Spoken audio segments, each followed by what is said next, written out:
De novo, é? Vamos.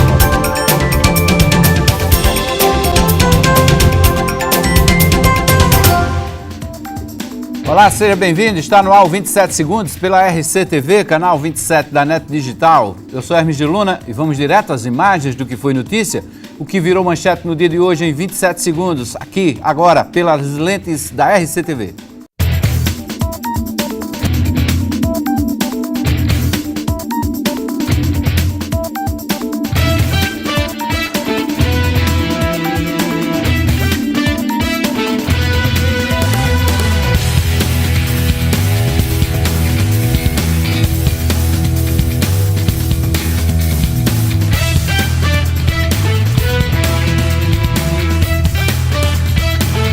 Hoje aqui nos estúdios eu recebo o advogado José Edísio Souto. Vamos conversar muito sobre essa mini-reforma política que foi realizada pelo Congresso Nacional, que está valendo nas eleições deste ano. Estamos já diante de um prazo estipulado por essa mini-reforma política, que é a desincompatibilização dos cargos de quem quer concorrer a um mandato de vereador este ano. Deixa eu dar o meu boa noite ao nosso convidado aqui desta sexta-feira. Boa noite, doutor Edísio.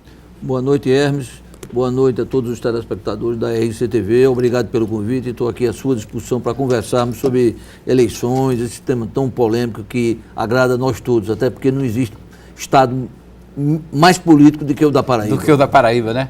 Bom, doutor Edísio, vamos começar pelo prazo deste sábado, né? Dia 2 de abril, é um prazo que foi modificado nessa mini-reforma? Exatamente. Nós tínhamos...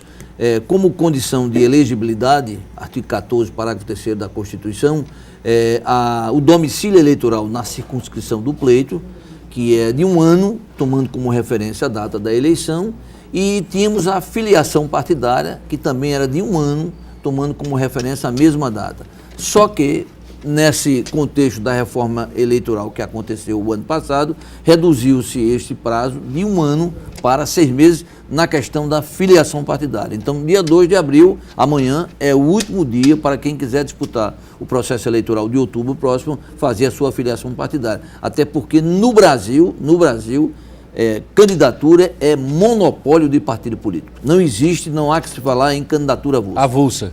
Agora, doutor Edísio, esse prazo vale apenas para quem quer disputar um mandato de vereador. Vereador, prefeito. O prefeito também. Vice-prefeito, quer dizer, nós teremos eleições municipais no dia 2 de outubro, em que serão eleitos os novos prefeitos, os novos vice-prefeitos e os novos vereadores. Então, todos esses que querem disputar a eleição que se aproxima, terão que ter amanhã como data limite o prazo de filiação partidária. Por que o secretário João Azevedo, por exemplo, tomando um exemplo prático, ele só vai se afastar no final de maio? Aí nós estamos falando de outra coisa, nós estamos falando da desincompatibilização. Certo. Desincompatibilização que tem previsão na Lei Complementar número 64 de 1990, a chamada Lei das Inelegibilidades, o que é uma coisa extremamente injusta, porque na verdade, a lei eleitoral, a justiça eleitoral, ao Ministério Público Eleitoral, não interessa que ganhe partido A, partido B, candidato A ou candidato B. Isso não interessa. O que se quer para que o processo seja democrático é que todos disputem de forma igual. Então você imagine um secretário da importância do doutor João, com a estrutura da Secretaria de Recursos Hídricos e Infraestrutura, contra um pequeno advogado, um modesto advogado, que ambos disputando a eleição de João Pessoa. Seria algo desigual. Então, a desincompatibilização prevê a retirada daqueles que ocupam cargos para que possam disputar o processo da forma mais igualitária possível. A gente sabe que o igual nunca acontece, Isso. Mas da forma mais igual possível. Agora, a informação que eu tenho especificamente com relação ao doutor João é que ele queria se afastar mais cedo, para ir se dedicar mais à sua campanha. Talvez montar programa de governo, etc, etc. Mas, na verdade, ele não teria necessidade de se afastar hoje. Bom, doutor Edísio, em relação à janela partidária, nós tivemos aí um prazo que foi aberto para a janela partidária. Mas dentro da própria lei dos partidos ainda tem outra possibilidade de sair da legenda, de trocar da legenda? Não, veja bem, essa janela partidária, que foi uma emenda constitucional que foi promulgada em 18 de fevereiro, então os titulares de mandato tiveram 30 dias para que, se quisessem mudar de legenda partidária, sem correr risco de perderem os seus mandatos, nesses 30 dias poderiam fazê-lo, né? Então, por exemplo, vários vereadores aqui de João Pessoa deixaram o partido A e foram o partido B nesse prazo de 30 dias, 19 de fevereiro a 19 de março. Então não há possibilidade hoje, porque você sabe que, os telespectadores talvez não, mas os mandatos hoje não são das pessoas.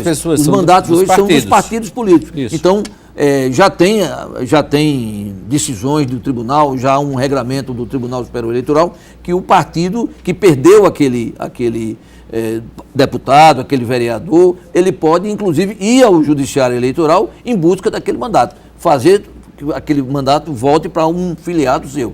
Nesses 30 dias, essa possibilidade não existe, foi uma emenda à Constituição.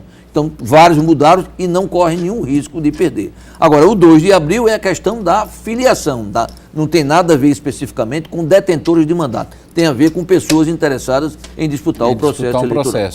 Pronto. Agora, o senhor falou aí nessa questão de mudança do partido, que o mandato pertence ao partido. Eu vou citar outro caso prático aqui, com base em João Pessoa.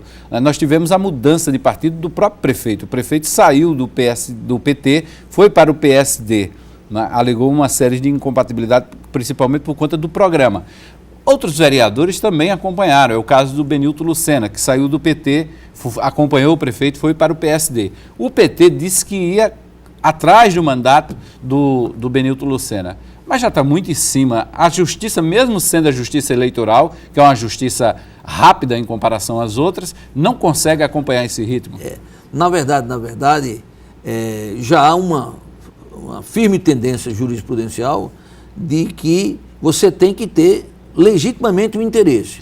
Vamos para o caso que você citou de João Pessoa. Certo. O prefeito de João Pessoa é o doutor Luciano Cartacho, que era do PT e hoje está, se não me engano, no PSD.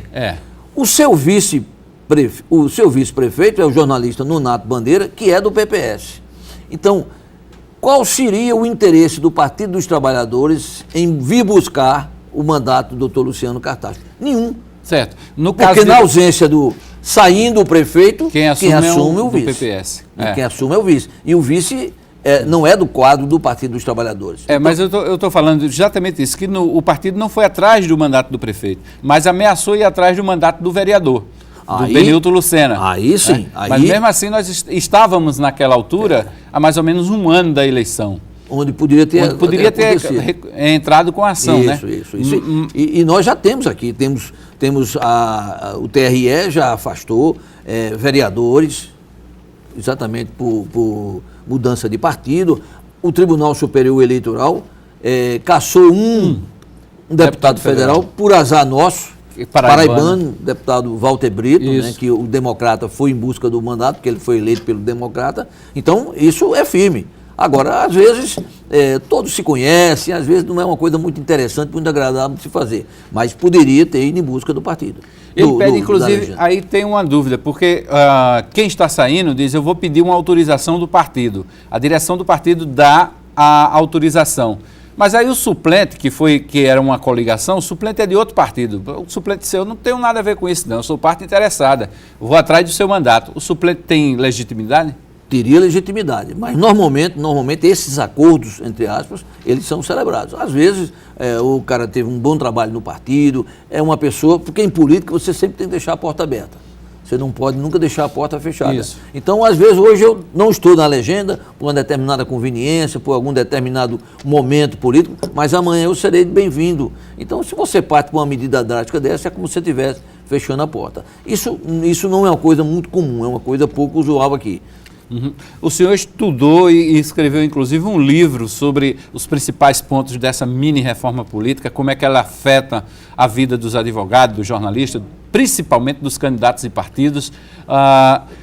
Qual o ponto que o senhor destacaria assim, mais forte nessa mini-reforma? Hermes, nós, brasileiros, nós esperávamos muito mais do que aconteceu o ano passado. Nós, efetivamente, esperávamos uma reforma política, no sentido amplo, que reforma essa que há muito tempo a sociedade espera, mas o que nós tivemos foi uma mini-reforma eleitoral, né? A coisa que interessou muito mais aos próprios políticos, aos próprios candidatos, do que à própria sociedade. O que é que nós tivemos assim de positivo nesse momento? Nós tivemos agora, estamos vivendo aqui o escândalo do Petrolão e as delações, as apreensões de documentos, os depoimentos de pessoas, de envolvidos, todos levam à conclusão de que muito desse dinheiro retirado da Petrobras foi para pagar despesa de campanha. Foi para cumprir, honrar a despesa de campanha. Então, por quê? Porque campanha é algo muito caro. Não se faz campanha com pouco dinheiro. Campanha exige muito dinheiro. E por que exige muito dinheiro? Porque o marqueteiro é um profissional caríssimo, o tempo de campanha é muito longo, então toda uma estrutura que precisava andar, e aí precisava de recursos. A grande alteração que houve nesse processo foi a proibição de ter doação de campanha por pessoa jurídica, porque aí é onde morava o perigo da corrupção. Era aí que começava o problema da corrupção. Porque uma empresa, qualquer empresa, não gosta de dar nada a ninguém. Ela adianta, depois eu vou querer dinheiro de volta. Né? E o episódio da Petrobras, que está em curso, a Operação Lava Jato, é uma prova cabal disso. Como houve essa proibição de pessoa jurídica doar, que aí foi para mim, destaco o ponto mais positivo da reforma, houve algumas necessidades no sentido de reduzir despesas de campanha. Despesas de campanha. Então aí tínhamos, em 2014, tivemos uma eleição com 90 dias, que era o prazo de 90 dias, agora vamos ter uma eleição com 45 dias. Então agora a demanda caiu 50%, o nível de demanda de recursos para fazer campanha. Exatamente porque aquela torneira aberta para empresas doarem não vai ter mais. Continua havendo ainda a doação de pessoa física. A pessoa física pode ainda doar, levando em consideração a sua declaração de imposto de renda, o limite do seu rendimento, ele pode doar. Então, para mim, essa foi a grande mudança e talvez a grande alteração em benefício para a sociedade, em benefício da sociedade. No mais, alterou o prazo, a eleição antes, as convenções antes eram realizadas de 12 a 30 de junho. Elas agora acontecerão entre 20 de julho e 5 de agosto. Não é? Antes, o registro de candidatura, o pedido de registro de candidatura era formulado à Justiça Eleitoral até às 19 horas do dia 5 de julho, agora vai até o dia 15 de agosto. Não é? A propaganda eleitoral começava no dia 5 de julho, começava no dia 6 de julho, o primeiro dia após o último para registro, agora vai começar no dia 16 de agosto. Quer dizer, ou seja, algumas coisas decorrentes dessa queda na receita, que com certeza vai acontecer, terminou repercutindo, e aí eu acho que isso para a sociedade não deixa de ser positivo. Agora, ainda está permitida a doação de pessoa física, né, na campanha, né? Isso. Um percentual do seu rendimento do ano anterior. Há de ser compatível com o rendimento da pessoa no ano anterior. O que é algo correto, doação de campanha é uma coisa, no mundo todo há. Exatamente. Acho que as pessoas têm todo o direito de fazer uma opção por uma pessoa e querer contribuir para o sucesso daquela pessoa. Então isso aí eu até concordo, acho que a doação é importante, porque você não pode colocar todo o ônus da campanha para os fundos partidários e para os próprios recursos próprios dos candidatos. Eu acho que isso é salutar. Ok. Bom, a gente vai ao intervalo e volta em seguida com o segundo bloco do 27 Segundos, hoje à noite, conversando com o Dr. José Edísio Souto, advogado, especialista em direito eleitoral. Fique ligado, voltamos em seguida.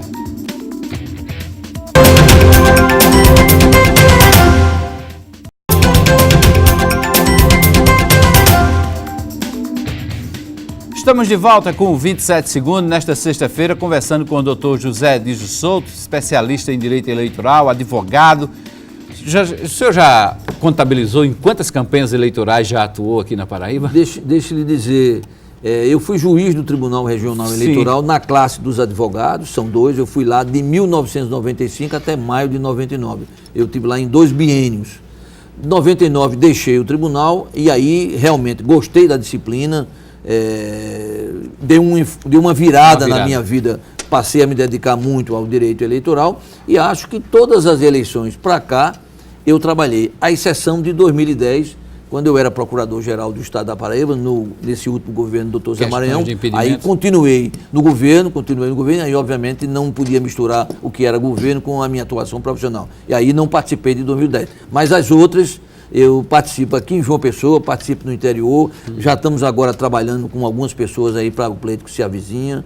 É uma coisa que eu faço muito prazerosamente, gosto muito do eleitoral. Leciono a disciplina, gosto muito de eleitoral. Se especializou mesmo. Quero muito bem ao eleitoral. Bom, deixa eu falar aqui de um livro de um dos nossos telespectadores, Ranieri Abrantes, está lançando aqui Jardim de Amores, é o seu primeiro livro, inclusive mandou aqui o exemplar para nós aqui do 27 Segundos. Ranieri Abrantes é um telespectador assíduo do 27 Segundos, da RCTV, da programação da RCTV, do Rede Debate, todas as segundas-feiras também.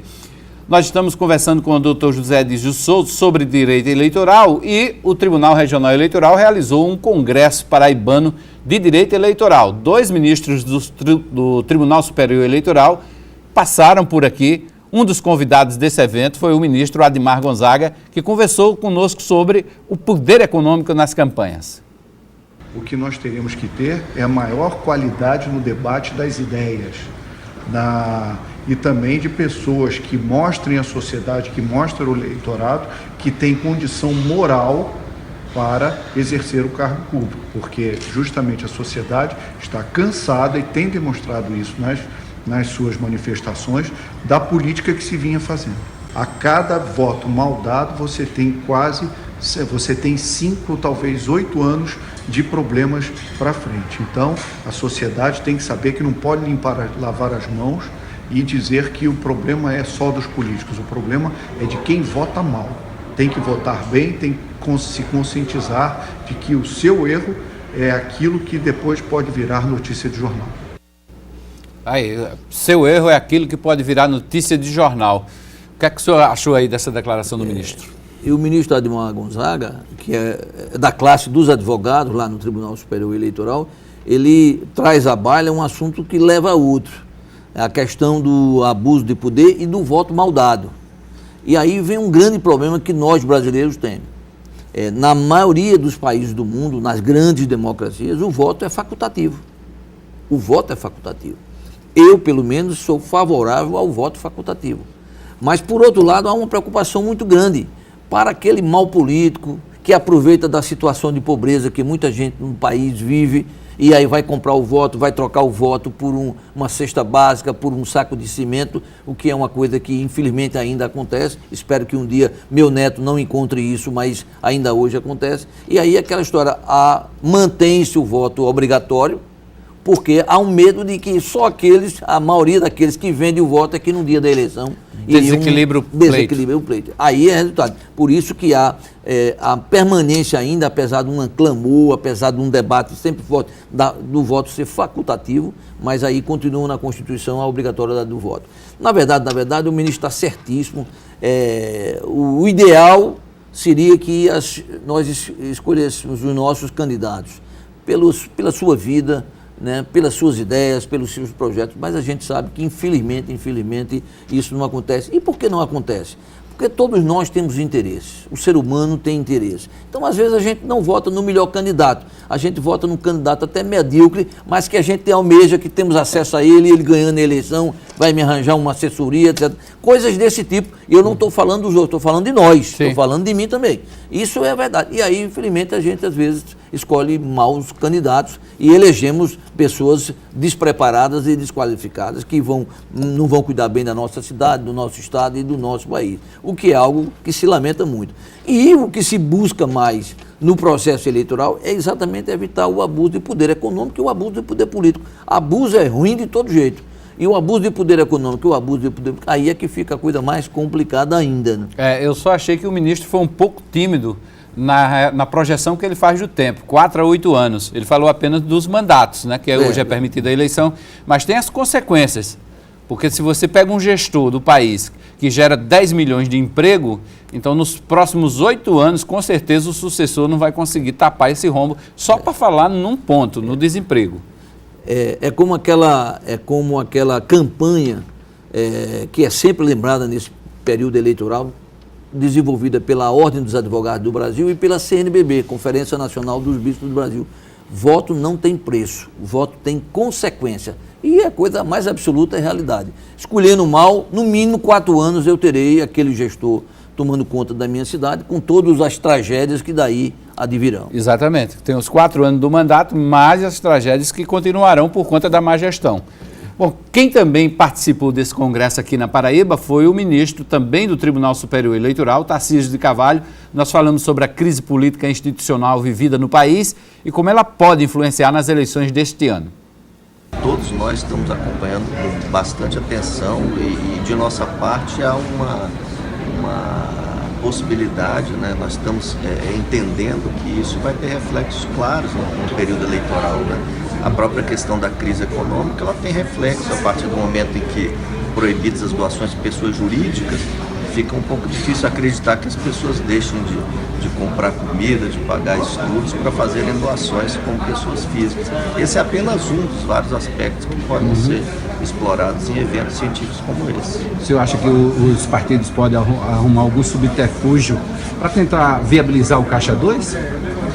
Os partidos propriamente não, mas de maneira institucionalizada não, mas a partir do momento em que há essa proibição de doação de pessoas jurídicas e as campanhas têm custo, existe um receio por parte da Justiça Eleitoral de que haja um aumento do Caixa 2, né? E efetivamente quem sabe operar Caixa 2 no Brasil e no mundo são instituições que já operam à margem da lei, né? Como instituições criminosas. A Justiça Eleitoral está atenta para isso e vai depender cada vez mais, né, desse controle que é feito por candidatos honestos, bem intencionados e pelo Ministério Público. A mini reforma eleitoral que foi feita aí, valeu de alguma coisa? É preciso o Congresso sentar de vez para que os legisladores façam uma reforma profunda, definitiva?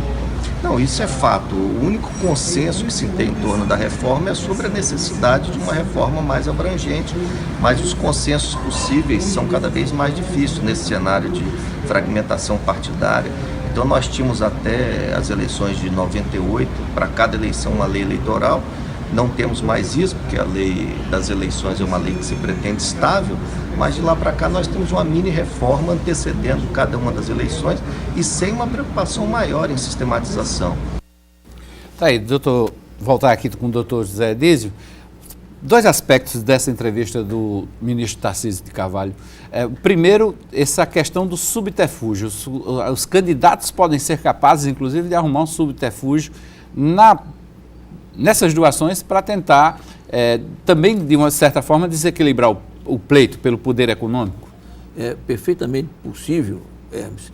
E chama a atenção um ponto que o ministro falou, que é outra grande preocupação nossa e eu diria até uma tragédia nacional.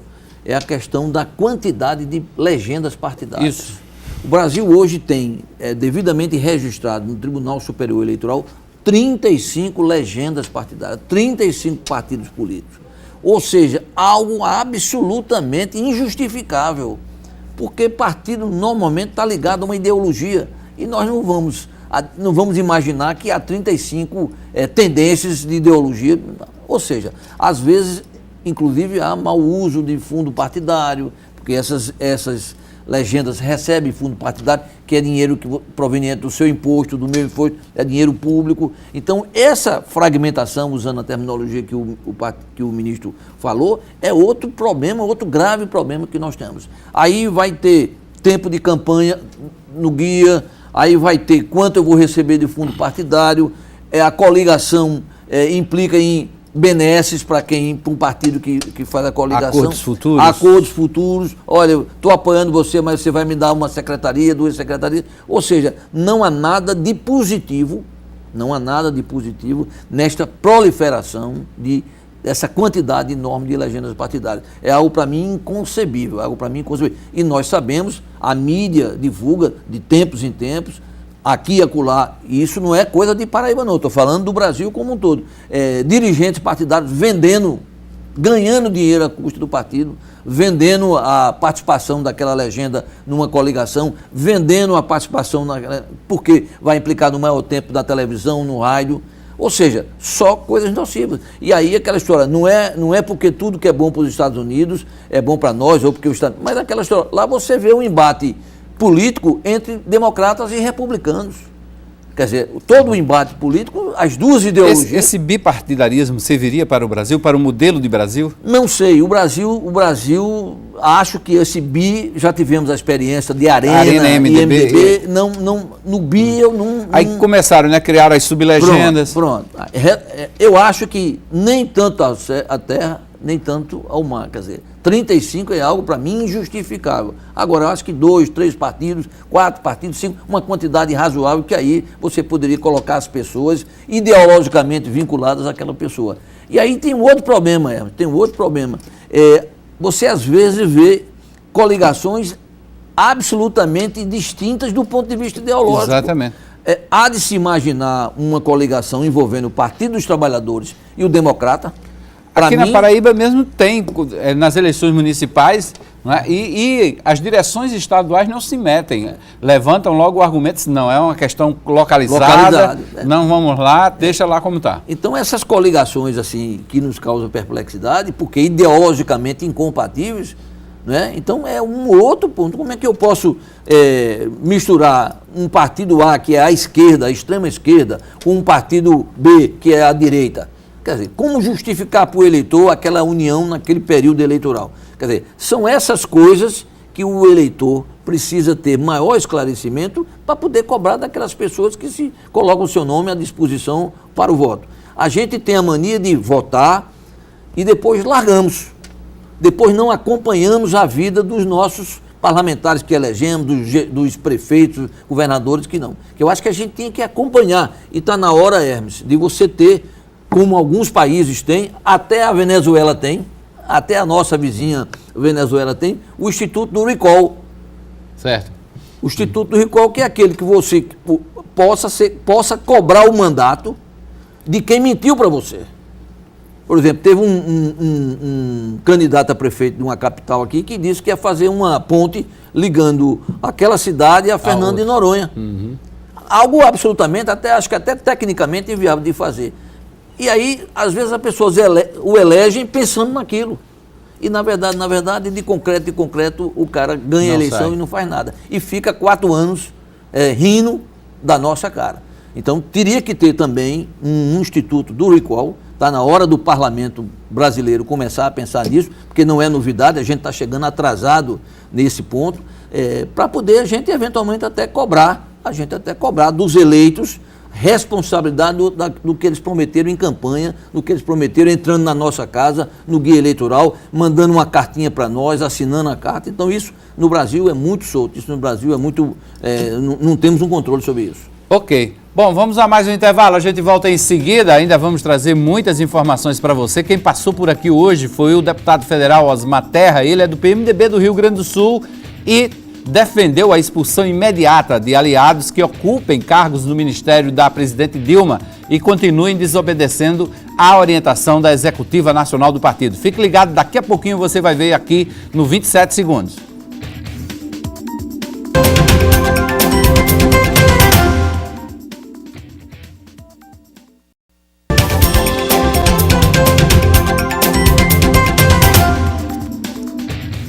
De volta com 27 segundos, eu retomo a entrevista com o Dr. José Edísio Souto, advogado especialista em direito eleitoral. Daqui a pouquinho a gente está falando em eleição, vamos falar também agora de posse, mas a posse numa instituição privada, a Unimed.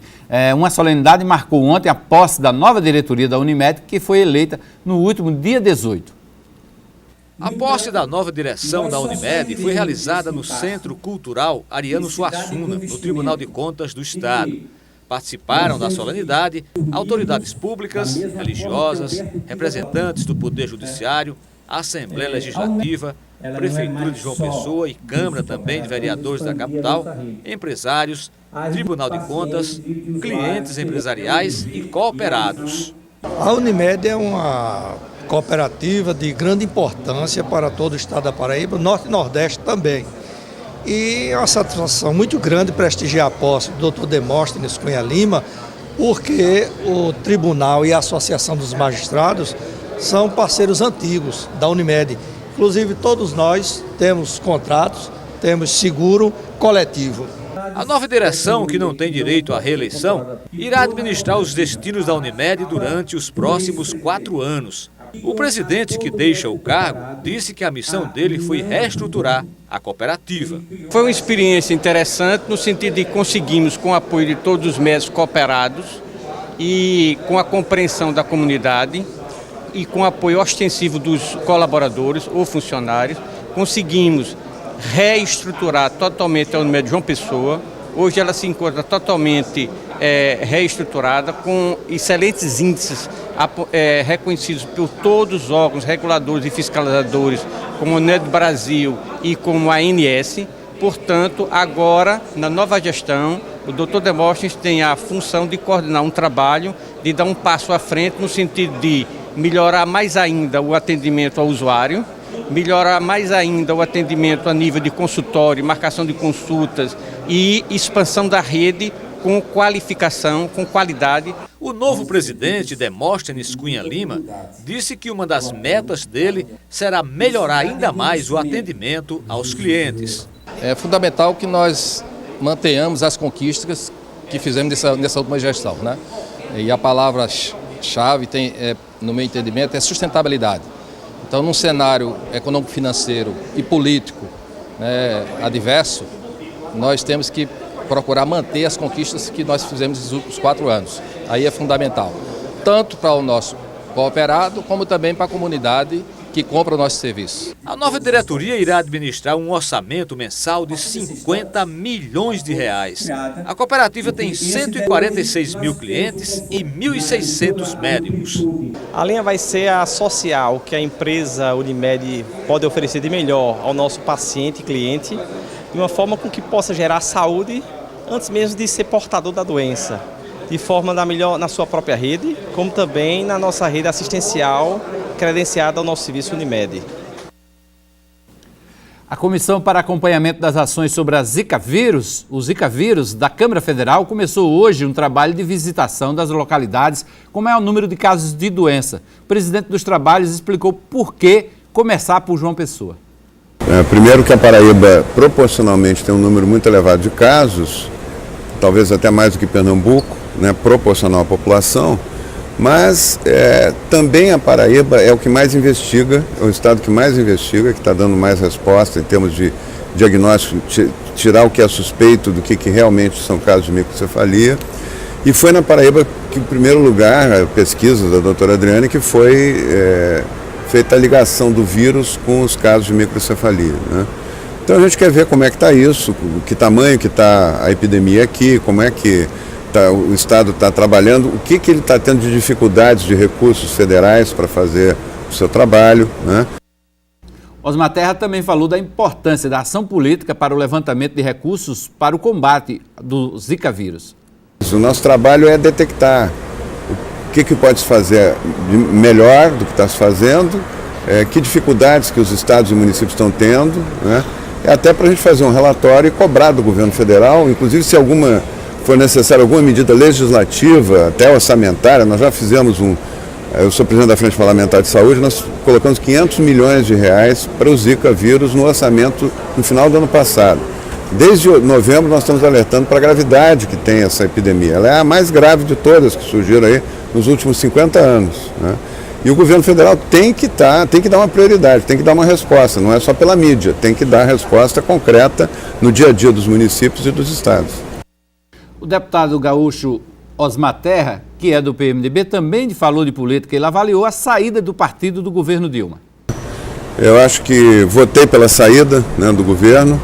Acho que o PMDB nunca foi ouvido pelo governo, nunca teve nenhuma atenção, assim, nenhum protagonismo político, né? Foi mera figura, foi secundário o tempo todo, decorativo, né, no governo. Mesmo tendo ministros, os ministros são decorativos. A política que os ministérios fazem não é feita pelos ministros, nem proposta pelo partido, né? Então eu entendo que saiu em boa hora, já devia ter saído. Se fosse por mim, já nem tinha entrado, né? Eu votei contra a aliança já em 2014. Mas o que eu vejo agora é que o partido tomou uma decisão. O ministro que ficar tem que ficar fora do partido, tem que ser expulso do partido.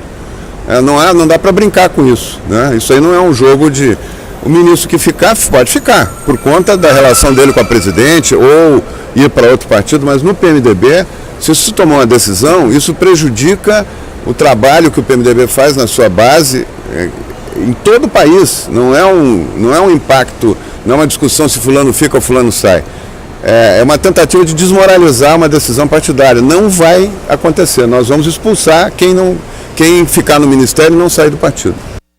Bom, como eu estou aqui com um especialista em direito eleitoral, eu vou perguntar ao doutor José Edísio Souto o seguinte. Deixa eu ver aí o deputado federal gaúcho, Osmar Terra, defendendo a expulsão imediata de quem insistir em não cumprir a orientação da Executiva Nacional. Isso é uma questão interna corporis, né? Uhum. Não tem nada a ver com lei eleitoral, nem com cassação de mandato. Não, isso... O partido tem todo o direito de expulsar. Bem, essa posição do deputado, com a qual concordo, sem ser do partido, mas como um observador, concordo, porque não tem sentido a legenda deliberar, e uma deliberação por aclamação com as principais lideranças do partido, e descumprirem o que foi deliberado. O partido pressupõe uma unidade. Agora, todo partido tem autonomia, segundo a Constituição, todo partido político tem autonomia. Mas nessa autonomia os partidos têm seus estatutos, seus regramentos. E em todo ele deve ter como se dá um processo de expulsão, como se dá um processo de punição. E aí, em sendo observado o processo, nem o judiciário se mete. Só há intervenção do judiciário quando se observa que aquelas garantias constitucionais, a ampla defesa, do contraditório, né, não são observadas. Aí sim, aí tem que haver alguém, ele vai ao judiciário e o judiciário diz, opa, para esse processo. Já tem N precedentes. Agora, se o partido obedecer o rito estabelecido no estatuto, dar um prazo para que o filiado justifique porque não seguiu a orientação partidária, reunir o diretório, decidir pela expulsão, não se a pena for expulsão num caso desse tipo, então aí acho que é um caminho natural e não terá intromissão do Poder Judiciário. Uhum. É isso aí. Ok. Bom, vamos voltar ao deputado federal Osmar Terra, deputado do Rio Grande do Sul, do PMDB. Ele disse que o impeachment não é golpe, mas um processo de julgamento político contra o desgoverno do PT. Já são 10 milhões de desempregados no Brasil e vai ser muito mais. Não há rumo para a política econômica, não há rumo para a política social. A saúde está sem dinheiro. O presidente disse que ia dar prioridade para a saúde, não ia faltar recurso para o Zika vírus, não entrou recurso nenhum ainda. Então há um desgoverno, né, que tem que acabar, a minha opinião, né? Então eu acho que aí o partido não pode ser sócio desse desgoverno. O partido tem que ser um partido que acompanha decisões e o interesse da sociedade. A sociedade quer uma mudança. Eu imagino que o partido deverá decidir pela sua mudança. Agora, não sei de que forma vai ser feito isso. O partido não pode. O partido é, vamos dizer assim, entre aspas, uma parte interessada, porque se a presidente sair, vai assumir o vice-presidente, que é do PMDB. Michel também não pode patrocinar esse processo. Mas os deputados estão se posicionando. Eu sou um que sou francamente favorável ao impeachment. Não estou nem preocupado se tem figura jurídica ou não. Acho que impeachment não é golpe, é uma decisão jurídica e política. Nós estamos fazendo um julgamento político, né, na Câmara dos Deputados. E com as instituições funcionando plenamente. Nós somos representantes do povo brasileiro para decidir, está na Constituição que nós podemos decidir isso, né? Estamos seguindo um rito do Supremo Tribunal Federal, portanto não tem golpe nenhum. Os jornalistas também questionaram o Osmar Terra sobre a participação do deputado federal Eduardo Cunha, que estaria conduzindo os trabalhos na Câmara Federal, embora a comissão do impeachment seja conduzida por outro parlamentar. Para ele, o Brasil tem que ser passado a limpo. Se for o caso, Eduardo Cunha também deve ser investigado. O presidente Eduardo Cunha iniciou o processo de impeachment. Quem estabeleceu tudo que está sendo feito agora é baseado no Supremo Tribunal Federal. O Supremo Federal modificou o que o Eduardo Cunha tinha proposto. Nós estamos trabalhando com as regras do Supremo Tribunal Federal. Agora, eu acho que nós estamos vivendo uma ótima oportunidade de passar o Brasil a limpo. Se o presidente Eduardo Cunha tiver que prestar contas, ele também tem que ser punido. Todo mundo tem que ser punido. O povo não vai acreditar num governo que não tenha sido depurado da corrupção sistêmica grandiosa que se instalou no governo do PT. Grandiosa no pior sentido possível. Pois é, eu vou aproveitar aqui a presença do Dr. José Edísio Souto. No próximo bloco a gente vai falar sobre as questões jurídicas do impeachment, que está sendo processado na Câmara Federal através de uma comissão especial, um rito já ditado pelo Supremo Tribunal Federal. Vamos conversar com o Dr. Edísio a visão do operador do direito para esse processo que está ocorrendo lá no Congresso Nacional. Fique ligado, voltamos em seguida.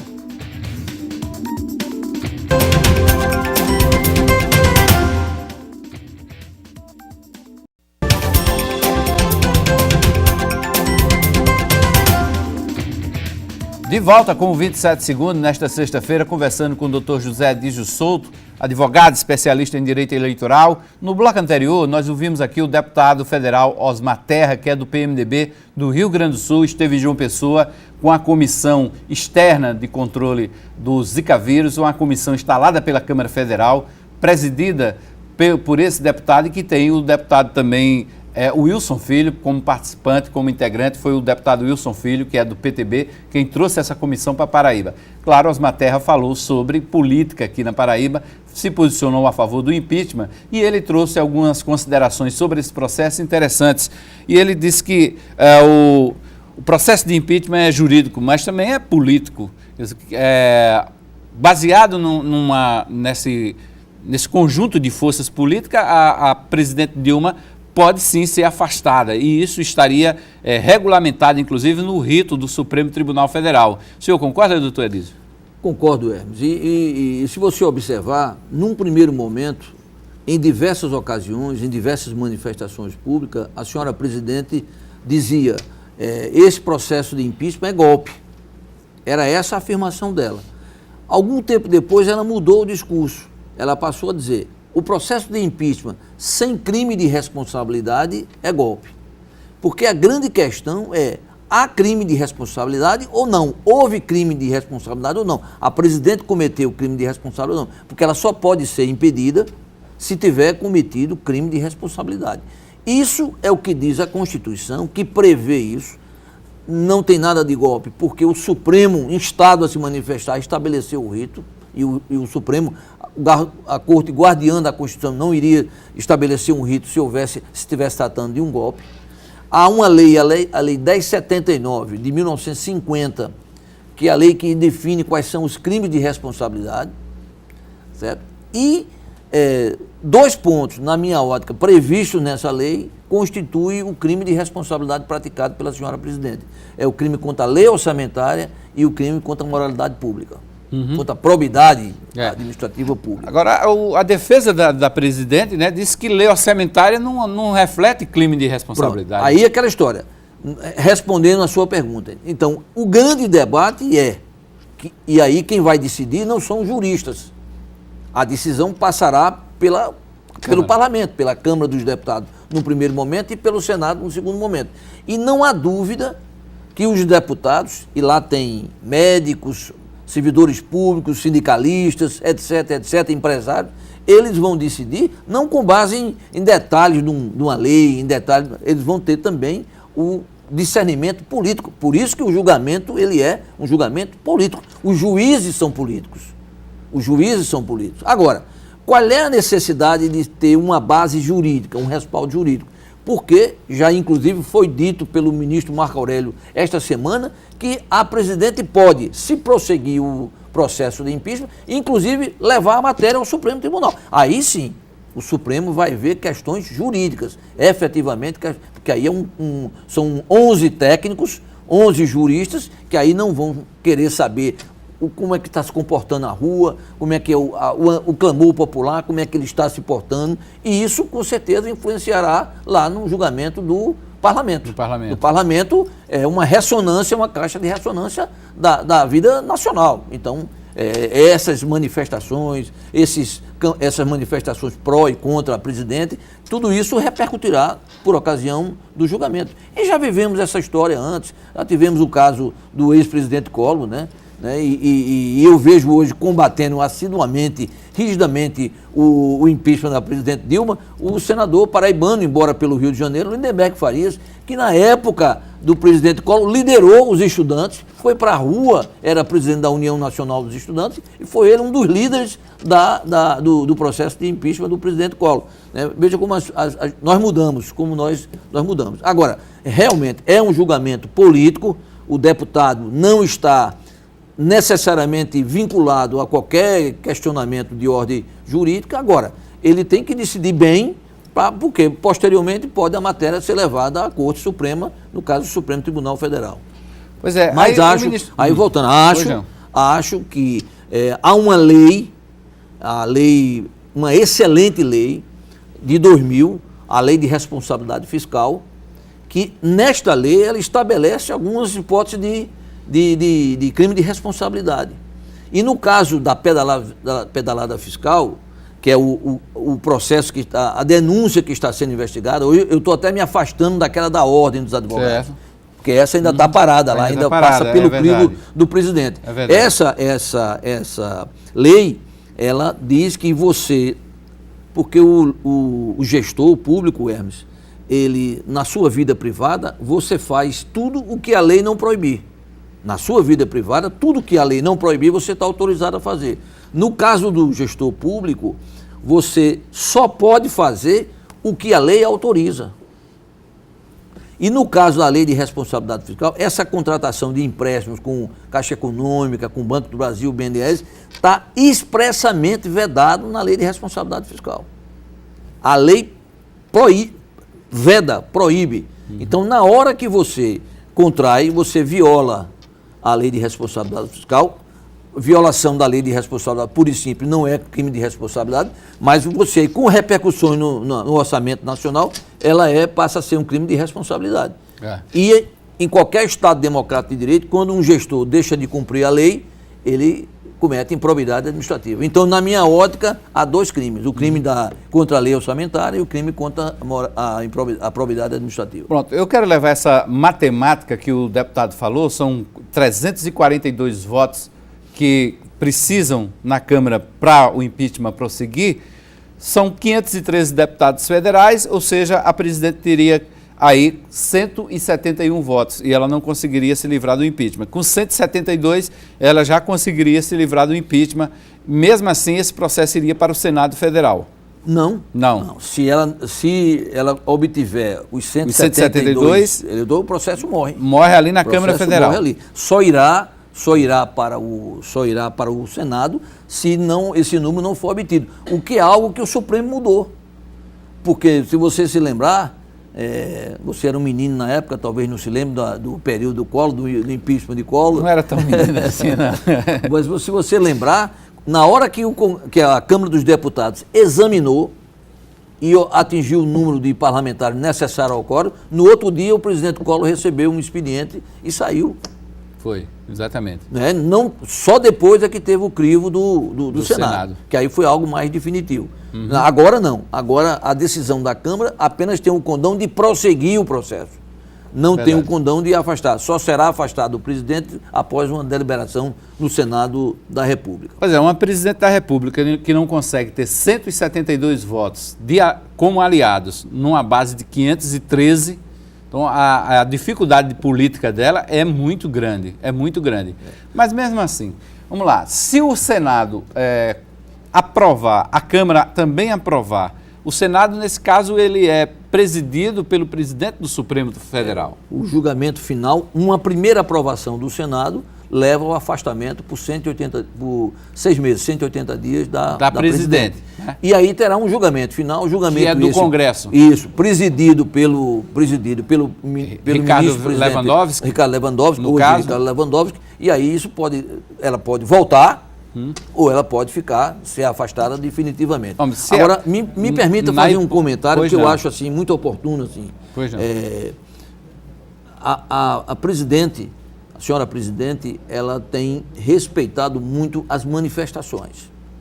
Se nós formos aqui a nossa vizinha Venezuela, o presidente de lá, o Maduro, a manifestação contrária, ele manda prender, manda bater, bota as forças de segurança para atrapalhar, para fazer. Aqui não. Ele mandou sitiar uma comitiva de senadores, né? do brasileiro. O senador Cássio estava no meio. Aqui não. Aqui, nesse ponto, eu sou obrigado a tirar o chapéu à presidente da República pelo seu espírito republicano de respeitar posições contrárias à sua pessoa. O que me preocupa aqui, Hermes, me preocupa muito, porque cada dia isso está se acirrando mais, eu acho que você pensa de um jeito, eu penso de outro, mas todos nós, pensando assim ou pensando daquela outra maneira, nós estamos vendo o Brasil. Nós estamos vendo o Brasil. E nós temos um histórico de sermos fraternos. É uma das coisas que o estrangeiro diz do Brasil: o povo simpático, o povo amável, não sei o quê. Nós somos assim. Mas os ânimos estão se acirrando de uma tal maneira que me preocupa muito o dia seguinte, o day after. Aquela separação de nós e eles, coxinha e classe social, classe né? Social, por classe elite social. E não elite, isso me preocupa muito, né? E eu aproveito o espaço aqui do seu programa para conclamar as pessoas que tenham moderação, para pedir às lideranças brasileiras, aos líderes paraibanos, que peçam calma nisso aqui. Nós vivemos um momento de crise muito forte, eu acho que talvez ímpar na nossa vida, instituições funcionando, mas a crise solta, a crise andando, para que a gente tenha equilíbrio pensando no Brasil, né? Para que um lado respeite o que o parlamento decidir, né? Sem nenhuma agressão ao outro lado, respeitando as posições contrárias, porque democracia é isso. Democracia é a convivência de contrários. Então, aquela história, nós temos que aproveitar este momento, que é um momento difícil que o país vive, para aprimorar e fortalecer a nossa democracia. Pois esses ânimos também se acirram nos legislativos estaduais, são caixas de ressonância dessa crise política. Na Assembleia Legislativa, o que repercutiu essa semana foi, por exemplo, um voto de aplausos do deputado Anísio Maia, que é do Partido dos Trabalhadores, ao governador Ricardo Coutinho, que é do PSB. O petista não poupou elogios ao governador, que mesmo com o agravamento da crise, permanece defendendo o mandato da presidente Dilma. Esse voto de aplauso foi em função das suas posições corajosas, firmes, em defesa da democracia e também de um estilo político que deve ser preservado e até ampliado. É aquele político que não fica em cima do muro, que mesmo nas horas difíceis mantém suas posições. Eu fiz essa proposta há 10 dias atrás. Hoje ela está mais do que evidente, quando um monte de políticos e alguns partidos tomam uma posição totalmente diferente do governador Ricardo Coutinho. Vão atrás do cheiro do poder, vão atrás da sombra. Então, que deveria esse tipo de atitude ser repudiada por todo o Brasil. Bom, e quem não deixou barato e deu troco nesta semana também foi o deputado Tovar Correia Lima, que é do PSDB, do partido do governador, do senador Cássio Cunha Lima. Para surpresa de todos, ele propôs um voto de aplauso a Carlos Siqueira, que é o presidente nacional do PSB, a legenda do governador Ricardo Coutinho. Carlos Siqueira já se posicionou a favor do impeachment e contra a permanência de Dilma no poder. O presidente nacional Carlos Siqueira, do PSB, se posicionou e deixou o governo, foi um dos primeiros partidos a deixar o governo e tem se posicionado muito cautelosamente, eu diria desta forma, inclusive, a favor do impeachment, mostrando, inclusive, os seus preceitos constitucionais. E, por conta disso, numa discussão aqui na Casa, que os deputados apresentam um voto de aplauso ao governador Ricardo Coutinho, por defender a democracia esta que não está sob suspeita, democracia esta que está assegurada. A democracia deixará de estar assegurada quando as instituições perderem o seu poder perante a corrupção. Nesse momento, há um ponto que nos une, que é justamente a defesa do impeachment, a defesa da saída do governo Dilma, e o presidente do PSB Nacional tem defendido essas teses. Esse é o jogo político, esse aí faz parte da democracia, né, doutor Edísio? Exatamente. Bom, doutor Edísio Souto, muito obrigado pela presença no 27 Segundos aqui na RCTV. Obrigado por essa aula. Vamos ter outras oportunidades. Gostaria muito de contar com o senhor aqui. Muito obrigado, Hermes. É uma satisfação estar aqui mais uma vez. Volto aqui, já estive aqui outras vezes. É uma satisfação cumprimentar o seu público telespectador e desejar a todos, aproveitar esse momento também. As eleições estão pertinho aí, que todos votem no dia 2 de outubro. pensem, reflitam, vejam quem é o melhor candidato que se apresenta. Precisamos dar legitimidade a essa pessoa eleita, independente do voto ser ou não obrigatório, não. Vamos refletir, porque, como já foi dito aqui, a gente paga um preço muito alto quando a gente vota mal. Ok. Boa noite. Boa noite. Muito obrigado a todos pela audiência. Segunda-feira eu estou de volta às 9 da noite, ao lado de Helena Guimarães, Wellington Farias, José Vieira Neto. A gente vai chegar aqui com um Rede Debate para você, trazendo muita informação 9 da noite. E a partir de terça, você sabe, o 27 Segundos também, 9 da noite, ao vivo, aqui na RCTV. Do seu jeito, para você, uma boa noite, um bom final de semana.